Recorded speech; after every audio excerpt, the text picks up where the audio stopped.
శ్రీ మాత్రే నమస్కారం. నేను పండిట్ సూర్యప్రకాష్.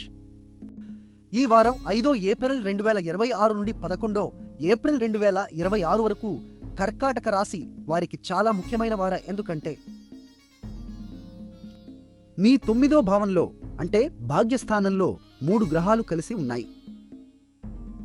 సూర్యుడు, కుజుడు, శని ఈ ముగ్గురు మీనరాశిలో కలిసి ఉండటం అనేది మీ అదృష్టం, ఆధ్యాత్మికత, పెద్దల ఆరోగ్యం మీద బలమైన ప్రభావం చూపిస్తుంది. ఇది మంచి వార్త కూడా, కష్టం కూడా. మంచి వార్త ఏమిటంటే ఉన్నతాధికారుల నుండి, పెద్దవారి నుండి మీకు ఊహించని సహాయం లభించే అవకాశం ఉంది. కెరీర్లో ముఖ్యమైన నిర్ణయాలకు అనుకూలత ఉంది.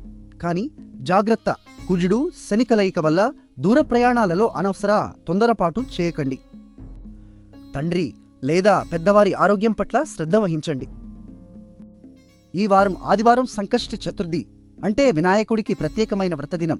ఆటంకాలను తొలగించే శక్తి ఈ రోజుకు ఉంది. ఈ రోజు ఉపవాసం ఉండి గణపతిని పూజిస్తే ఈ వారం మొత్తం అడ్డంకులు తొలగిపోతాయి. మీ 12వ భావంలో అంటే ఖర్చుల స్థానంలో గురువు ఉన్నారు.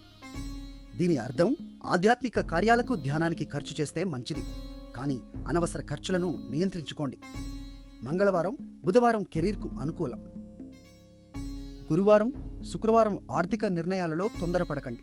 ఈ వారం మీకు ఒక్క సలహా, ఓర్పు మీ ఆయుధం.